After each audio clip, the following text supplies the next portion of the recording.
जय माई की भक्तों, आप लोग कैसे हैं? आशा करते हैं आप सभी लोग सुखी होंगे, संपन्न होंगे। माता रानी का आशीर्वाद हमारे व्यूवर्स और सब्सक्राइबर पर सदा बना रहे, ऐसा माता रानी से हम आशीर्वाद मांगते हैं आप लोगों के लिए। पहले तो आप पॉजिटिव रहें, पॉजिटिव सोचें और पॉजिटिव ही करें, क्योंकि सकारात्मक जब रहेंगे तभी किसी चीज़ की सिद्धि प्राप्त कर सकते हैं। आप अपने मन में पहले सकारात्मक रहना पड़ेगा। अगर आप सकारात्मक नहीं रहेंगे तो आपको सिद्धि कभी कोई देवता की नहीं हो सकती, ये आप मान के चलिए। तो आपको पहले सकारात्मक रहना पड़ेगा। तो चलिए, पहले तो हम आपसे एक निवेदन करना चाहेंगे कि आप हमारे चैनल एक्टिव नरेश दुबे को लाइक करें, सब्सक्राइब करें, शेयर करें और अपने दोस्त यारों में भी लाइक कराएं, सब्सक्राइब कराएं, शेयर कराएं, जिससे हमारा उत्साहवर्धन हो और हम अधिक से अधिक वीडियो लेकर आएँ। तो चलिए, आज हम आपको एक ऐसी शक्ति के बारे में बताने जा रहे हैं जो आपको नवरात्रि में ही प्राप्त हो सकती है, जिससे आप किसी का भी भूत भविष्य वर्तमान बता सकते हैं। तो आपको जो आंकड़े का पौधा होता है, जो आंकड़े का पौधा होता है उसमें दूध निकलता है। उसके अंदर जो दूध निकलता है आंकड़े के पौधे के अंदर, उस आंकड़े के दूध से आपको शक्ति प्राप्त करना है। तो आपको एक तो आंकड़े का पौधे का दूध लेना है, दूसरा आपको जो वो होता है धतूरा का फूल लेना है। इन दोनों की शक्ति मिलाने से जो एक शक्ति उत्पन्न होती है, इन दोनों की चीज़ को मिलाने से एक शक्ति उत्पन्न होती है, उससे द्वारा ही आप किसी का भूत भविष्य वर्तमान बता सकते हैं। तो आपको करना क्या है, जो नवरात्रि आ रही है, नवरात्रि के दिन आपको अष्टमी के दिन करना है ये उपाय। अष्टमी के दिन आप सुबह ब्रह्म मुहूर्त में उठ के नहा धो के आप बिल्कुल फ्रेश हो जाएंगे, आप तैयार हो जाएंगे। 9 देवी ब्रह्म मुहूर्त में आप 4 बजे उठ सकते, 4:30 बजे उठ सकते, 5 बजे उठ सकते। आपको सुबह उठ जाना है ब्रह्म मुहूर्त में, दिन उगने से पहले। और आपको सबसे पहले आपको धतूरे के पौधे के पास जाना है। एक दिन पहले जाना है, अष्टमी के एक दिन पहले, सप्तमी के दिन जाएंगे तो आप उनसे कहेंगे, महाराज मैं आपसे कुछ शक्ति प्राप्त करना चाहता हूँ, जिससे मैं जन कल्याण कर सकूँ और कुछ अपना भी भला हो सके, उससे मैं आपसे शक्ति प्राप्त करना चाहता हूँ। तो पहले आप धतूरे के पास भी जाएंगे और आप अकौवा के पास भी जाएंगे।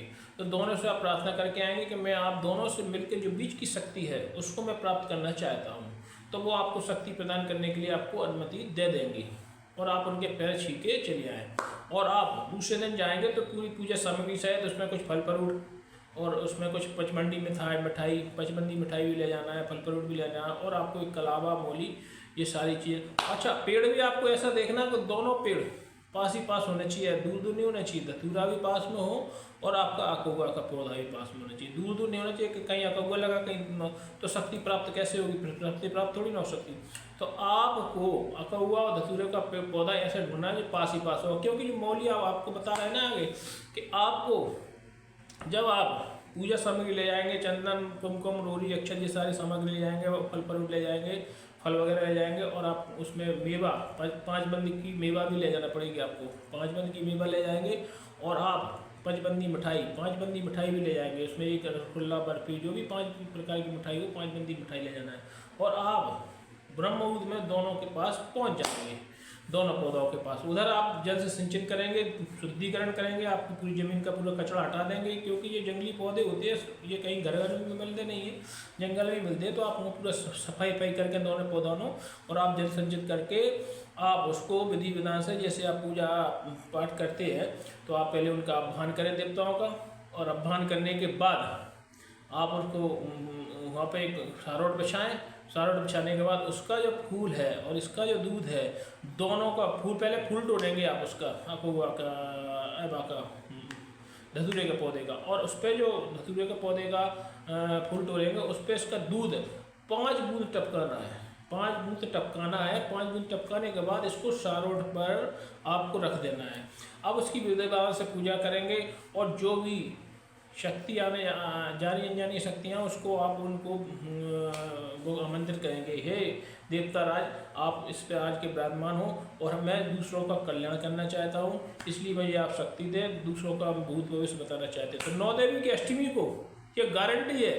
अगर आप ये सिद्धि प्राप्त नहीं हुई तो मैं वीडियो बनाना बंद कर दूंगा। अगर आपने सकारात्मक और सही तरीके से पॉजिटिव होकर सोचा तो आपको निश्चित ही शक्ति प्राप्त होगी। तो आप उसको उनका आह्वान करें देवताओं का कि आप इस पर विराजमान हो, और वो शक्ति आपको तुरंत ही, वो जो फूल होगा ना, वो फूल थोड़ा सा आपका यहाँ वहाँ हिल डल जाएगा। अगर हिल डल जाता है तो समझ लो इसके अंदर शक्ति आ गई है, 100% शक्ति, ये हमारा अनुभव है करा हुआ।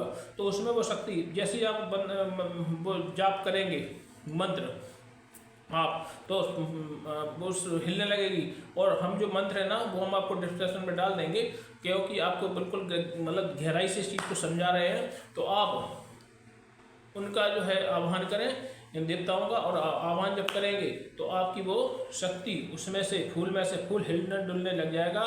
और आपको एक मंत्र जो बताया है वो हम आप बता ही दे रहे हैं, क्योंकि ब्रह्म स्वरूपा मंत्र जापते, ब्रह्म स्वरूपा मंत्र जाप। तो आपको ये एक मंत्र उच्चारण करना है 121 बार, 51 बार ये आपको करना है। तो आप ये देखना, आपको ये शक्ति तुरंत ही नवे के दिन आपको दर्शन देगी, आपको स्वप्न में, कि आप किसी का भी कल्याण कर सकते, किसी का भी भविष्य बता सकते। आप एक बार ये साधना करके देखें, आपको जरूर लेकिन दिन होगा अष्टमी, आप ध्यान रखना, दिन अष्टमी होगा, नवरात्रि में और कोई दिन ये साधना नहीं हो सकती है। आप इस चीज़ का विशेष ध्यान रखें, और ब्रह्म मुहूर्त में उठना है। ठीक है, आपको जो हम जानकारी देते हैं, अगर आपको वो पसंद आए तो हमारे चैनल को लाइक करें, सब्सक्राइब करें, शेयर करें, अपने दोस्त यारों और रिश्तेदारों में सभी में लाइक करें, सब्सक्राइब करें, शेयर करें। जय माई।